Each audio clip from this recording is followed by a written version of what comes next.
Ce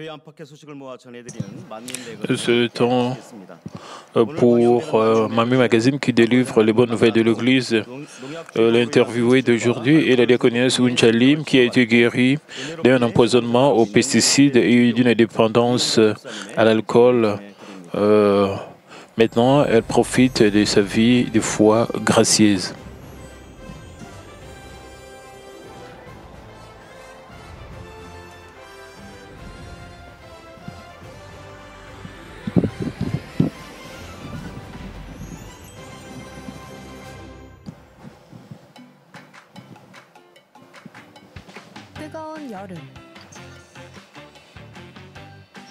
C'est l'été chaud quand vous voulez aller quelque part.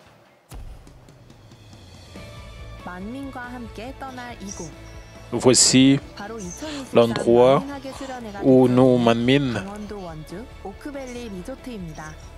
allons cet été. C'est Oak Valley Resort à Wonju, dans la province de Kangwon. Il y a de l'eau de pluie, de grâce, et qui nous rend spirituellement assoiffés de plénitude. Il est temps d'être rempli de la puissance de Dieu.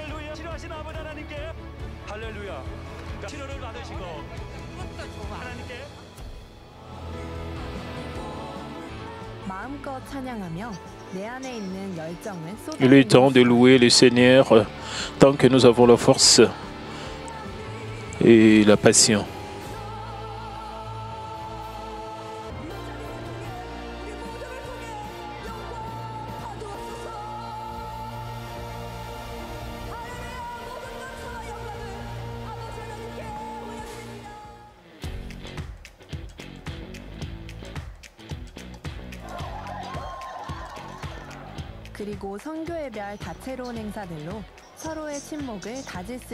De plus, il est temps de renforcer notre amitié dans notre propre groupe.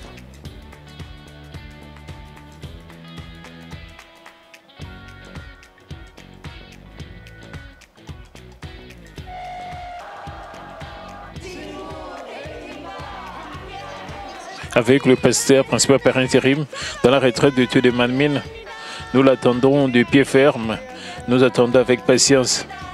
Nous attendons avec impatience Manmin.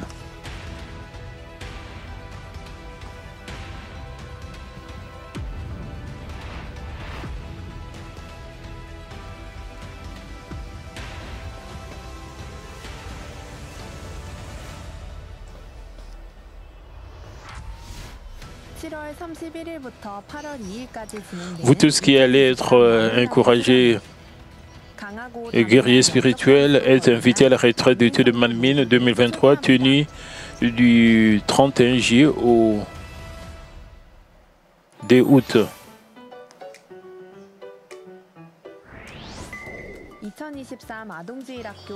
Le camp biblique d'été pour les enfants de l'école de dimanche aura lieu du 22 au 23 juillet. Le pasteur principal par intérim, Lee Soo-jin, et le pasteur directeur Sang-suk Chang seront des prédicateurs sous le titre « Fortifiez-vous et prenez courage » avec du temps de prière et de louange.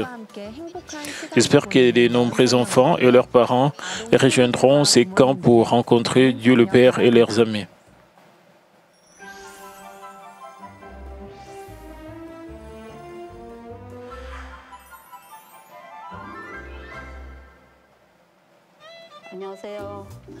Bonjour, je suis la diaconesse Unchali, leader du bloc 8 dans le district 2 de la première paroisse.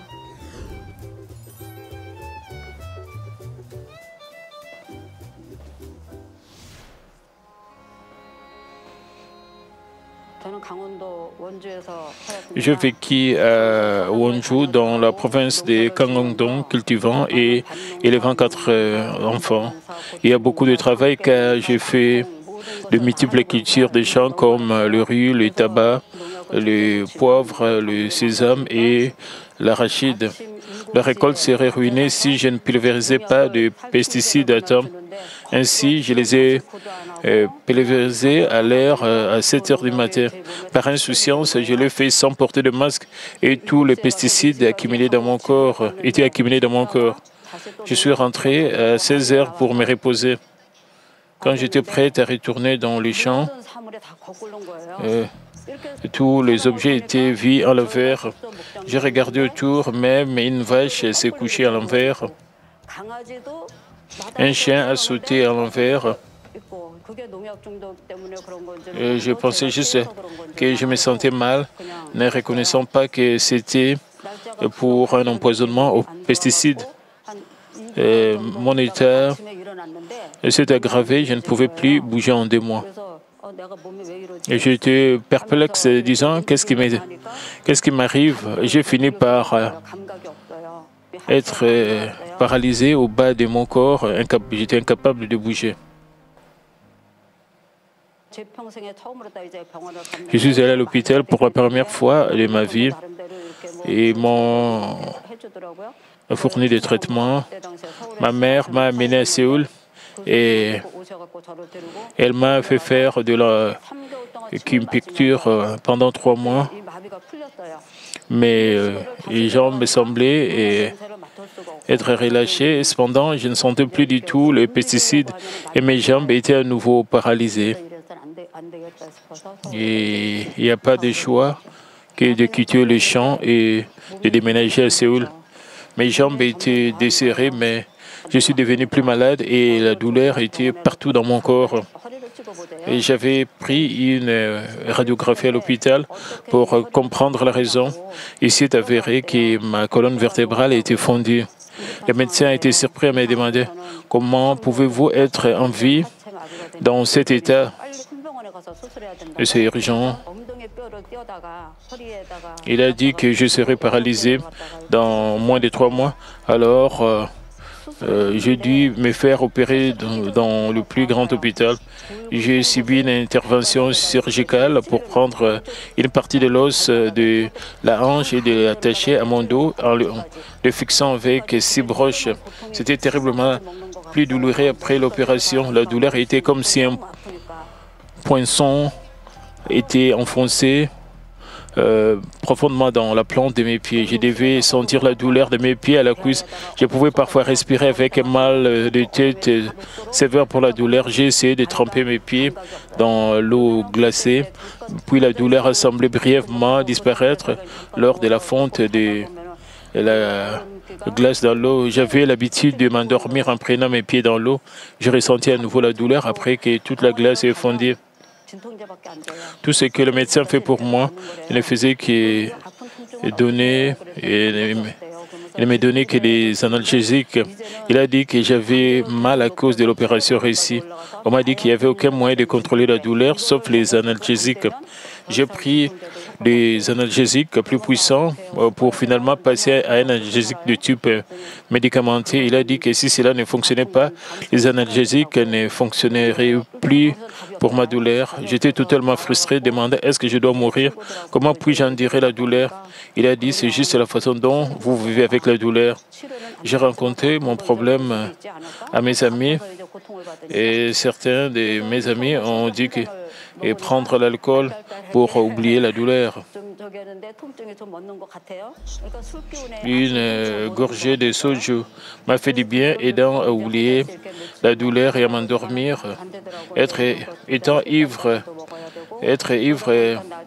m'a permis d'oublier la douleur. J'ai dépendé de plus en plus de l'alcool pour supporter la douleur. Maintenant, une gorgée ne suffisait pas, puis je buvais de plus en plus de soju, c'est-à-dire une sorte de liqueur coréenne. J'avais besoin d'une bouteille de soju pour dormir la nuit. La quantité de soju est passée à 3 ou 4 bouteilles. Je devais boire du soju à tout moment de la journée. J'ai été transporté aux urgences 1 ou 2 fois par semaine pour un syndrome d'hyperventilation. Je voulais souffrir, voyant mes enfants souffrir aussi. Je croyais que mes enfants vivraient mieux sans moi parce qu'ils étaient tous mariés et avaient leur propre famille. Il valait mieux que je meure, oui. J'ai essayé d'imiter des étudiants qui étaient morts d'avoir bu d'alcool mélangé à la fois. J'ai mélangé du soju, de la bière et de l'alcool et des riz et j'ai bu, mais je n'ai pas réussi à mourir. J'ai décidé de vivre séparé de ma famille.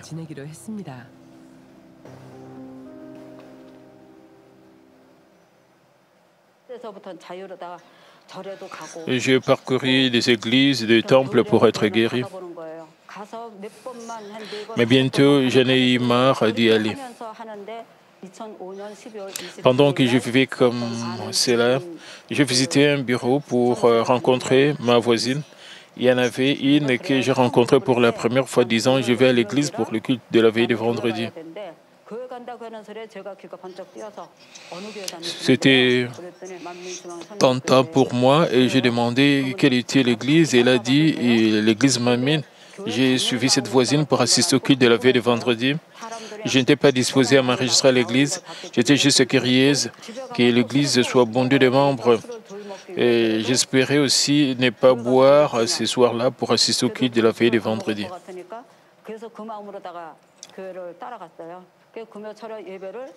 Après le culte de la veille de vendredi, j'ai aimé assister au culte de dimanche à l'église.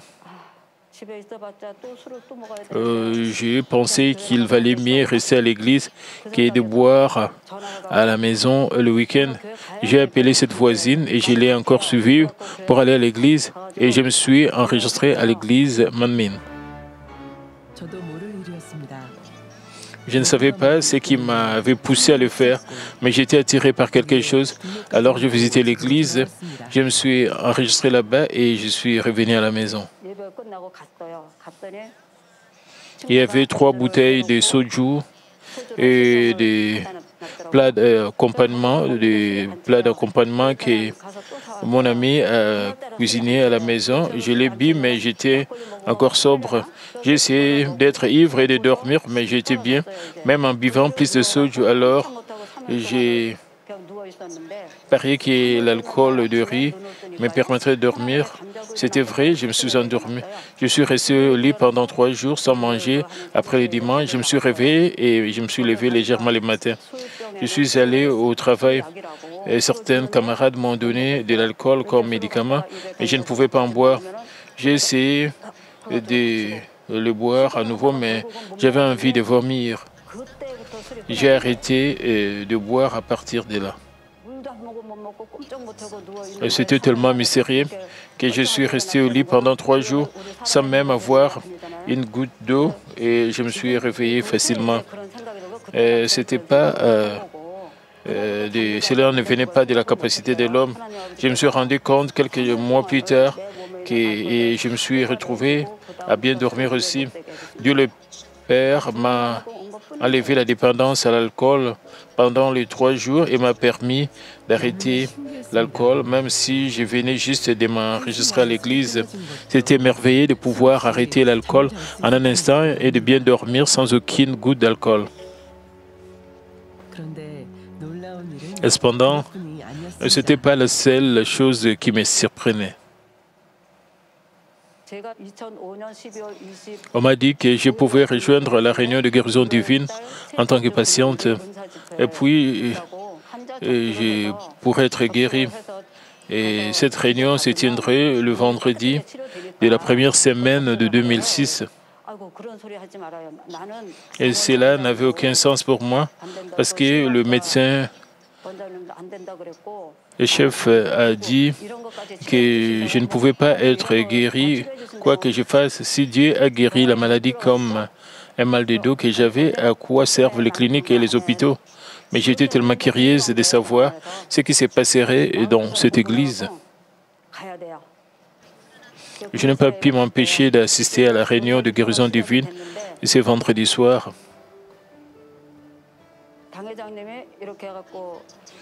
J'ai ressenti de terribles maux de dos cette nuit-là. Pendant la réunion, en recevant la prière pour le malade, c'était comme si quelqu'un tirait, déchirait et serrait mon dos. Je me torturais de douleur, mais je n'avais jamais pensé à rentrer chez moi. J'étais tellement curieuse de savoir quelle scène se déroulerait devant moi. Après la fin de la prière, j'ai vu toutes les personnes rencontrer leur témoignage, retenant ma douleur et je suis rentré chez moi. Quand je me suis levé le lendemain matin, j'ai constaté que mon dos s'est redressé. Oh mon Dieu, c'est incroyable. Dieu m'a guéri. Merci mon Dieu.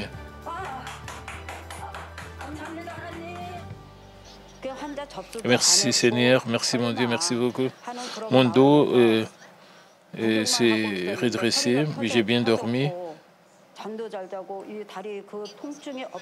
Mais tout cela n'était juste comme un rêve. J'ai pensé que si Dieu travaillait pour moi, et si c'était pour de vrai, ça irait bien même 3 jours plus tard. J'ai attendu 3 jours pour m'assurer que j'étais guéri sans jamais en parler. Les 3 jours ont été longs pour moi. Le matin du 3e jour, j'étais encore bien, mais tenant debout. Lors de la réception de la prière pour le malade par le pasteur principal, la douleur que j'ai ressentie terriblement était peut-être parce que j'étais sous l'opération faite par Dieu le Père. Combien cela est merveilleux que j'ai étendu mes jambes. Je sais que j'avais alors rencontré Dieu le Père et j'ai décidé de partager mon histoire concernant le Dieu Tout-Puissant avec beaucoup de gens. Je pensais que je devais partager de bonnes nouvelles avec des personnes souffrant de maladies et ne connaissant pas l'Église Manmin. Et cette voie était de rendre grâce à Dieu le Père qui a guéri ma maladie incurable et m'a délivré.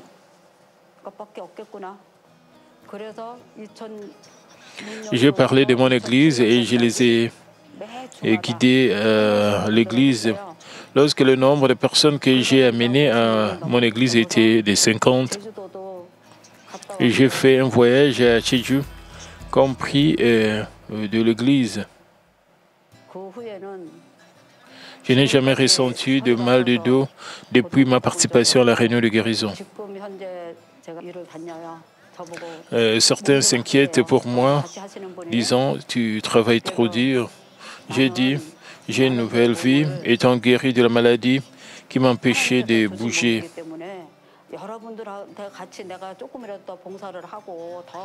Maintenant que je peux travailler, je dois faire plus de bénévolat, travailler de plus en plus dur. Je ne pouvais pas bouger à l'âge mûr. J'avais l'air beaucoup plus âgé.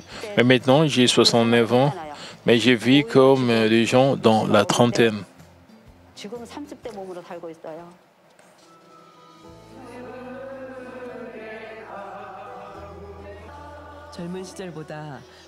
Je vis une vie plus saine physiquement et mentalement que quand j'étais jeune, rêvant d'une vie sainte et transformée. J'ai passé un moment plus heureux que n'importe qui. Et qui d'autre? Lors de la réunion de guérison divine au mois de mai, le pasteur principal par intérim a prêché sous le titre Marie de Magdala. Et j'ai réalisé ce que j'avais pour servir davantage les âmes à travers les sermons.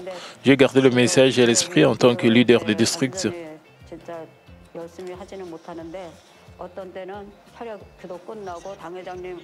Une fois, j'ai prié pour certaines âmes avec la prière pour les malades et je me suis promené dans mon quartier une fois pendant 7 jours et 7 fois le 7e jour par la foi. Puis 3 âmes de mon district se sont enregistrées à l'église. Puis j'ai réalisé que j'étais changé, ouverte d'esprit, donnant la main en premier par le sermon de Job. Et je fais de mon mieux pour plaire à Dieu le Père.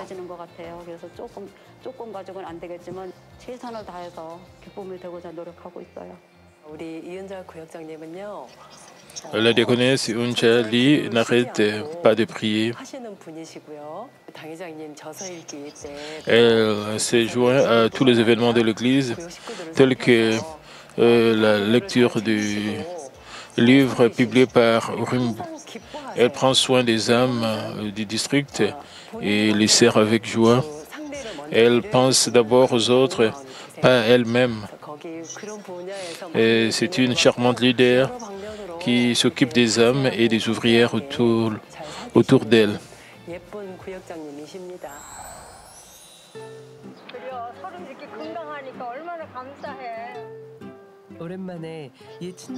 Une vieille amie est venue me voir après un long moment.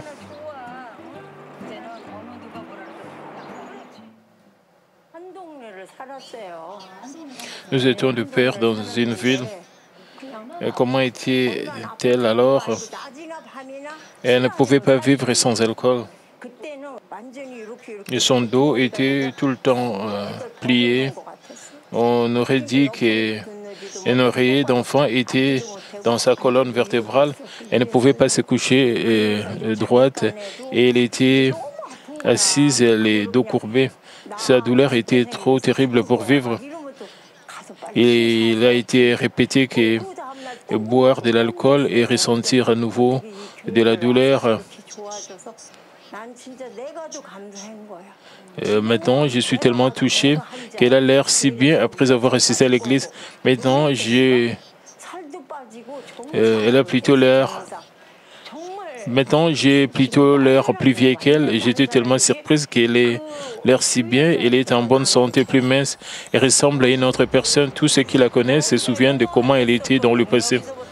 Son dos était comme une flèche, combien c'était douloureux.